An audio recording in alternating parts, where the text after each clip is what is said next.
Hi there and welcome to the presentation titled Bringing the Boys Back on Board, Exploring Primary School Boys' Experiences and Perceptions of Their Writing Lessons. I am Dr. Nazarana Mather from the IIE's Varsity College in South Africa. The presentation will begin with a brief introduction, the methodology, the findings, and finally the conclusions will be presented. In the past, boys have performed better than girls academically. However, more recent research conducted internationally indicates that girls are achieving better results than boys. Now, a reason for this improvement could be the role that language plays in all learning areas. And according to scientific research, girls outperform boys in language acquisition because the language area of the brain in girls develops before the areas used for spatial relationships, whereas the opposite is true for boys. The link between all learning is language. To succeed in any learning, learners must be able to communicate effectively in the language of learning and teaching. Francis and Skelton state that there is a significant gap which favors girls in language and learning internationally. Mather found that girls may be performing better than boys in language learning because in countries such as South Africa, the societal norm views language as feminine, a view that is reinforced by the fact that women teachers increasingly dominate language teaching. Personality, motivation, verbal fluency, and attitude. A key skill in the language classroom is the ability to express oneself effectively through written communication. An area in research that remains relatively uncharted is boys' experiences in the writing classroom, and this area could contribute to our understanding of the underachieving boys phenomenon. The study sought to explore how middle school boys perceive their experiences in the writing classroom, the writing curriculum, and their teachers' teaching approaches. The key research questions for the study: how do boys perceive the affordances of the writing cycle? Why do boys perceive the affordances of the writing cycle the way they do? For this qualitative exploratory case study, data was collected from two schools, School A and School B. Data were collected by interviewing the teachers, lesson observations. The boys completed an interactive questionnaire, and the boys' written submissions were collected. A cycle of the writing process from each school was observed, and each teacher was interviewed after the lesson observations. The boys completed the questionnaire at the end of the writing cycle, and their written submissions were collected after the teachers had marked them and provided feedback.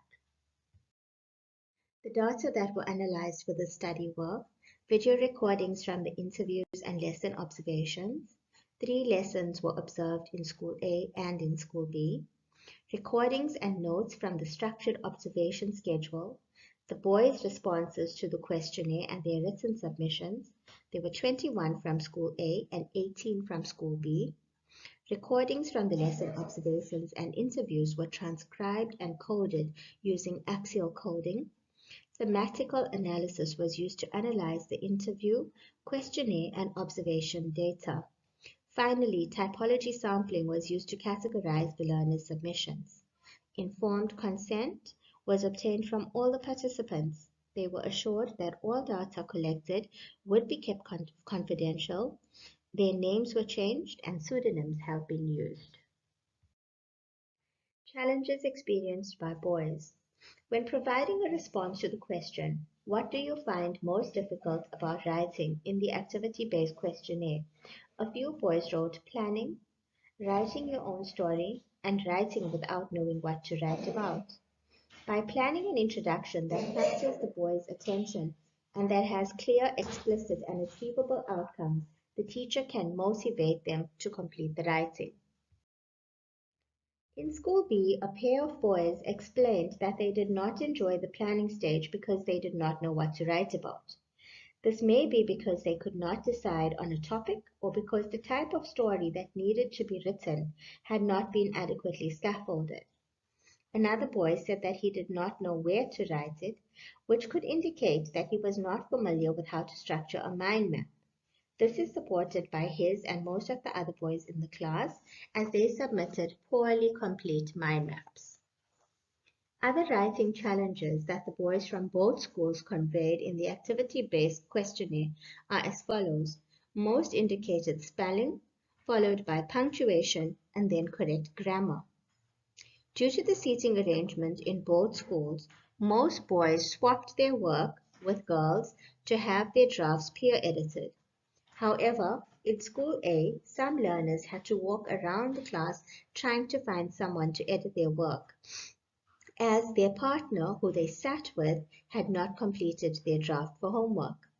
The girls in the classes clearly dominated the editing process and took editing their peers' work very seriously, often calling on their teacher to assist.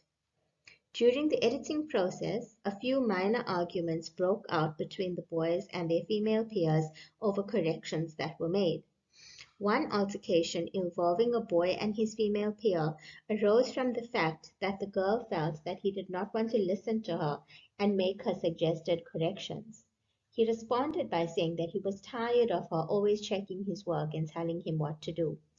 The teacher had to intervene and check the boy's work herself.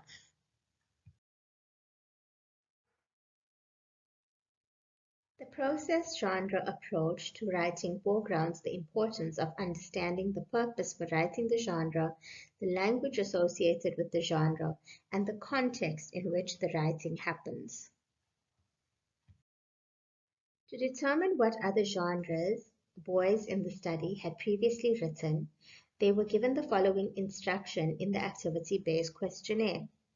Stick green stars on all the types of writing that you do in class. Stories, descriptions, plays or dialogues, letters, cards, poems, news reports, posters, invitations, adverts, other. Write in these blocks.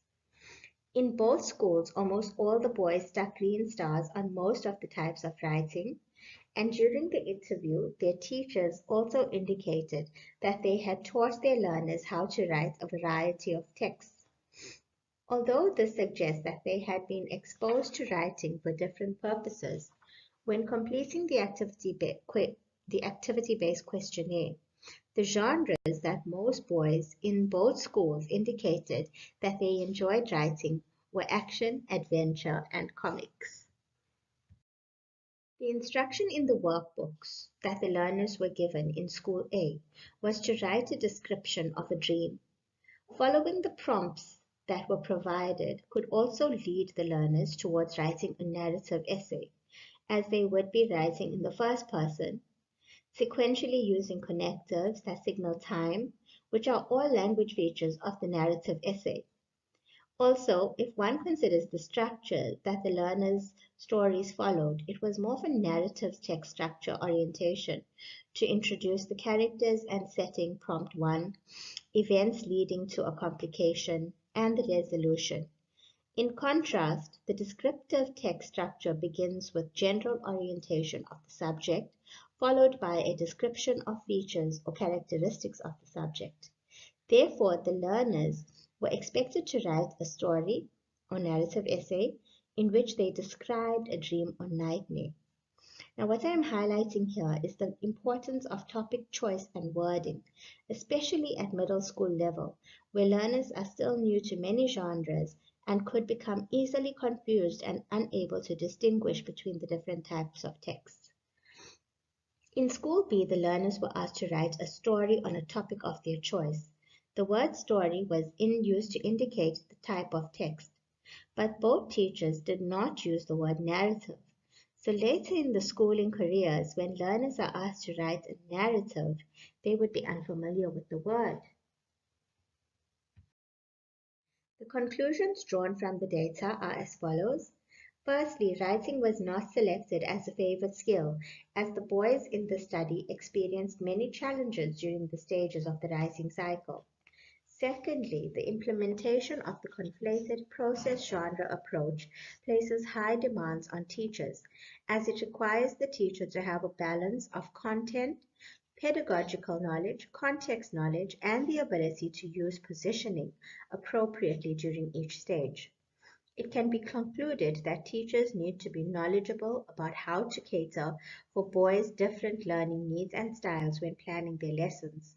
Some ideas for doing this could be providing choice in topics, making their lessons more engaging and exciting for the boys by including competitions and movement, and selecting themes and topics that the boys in their classrooms find interesting and relevant. Here are the references that were consulted for this study.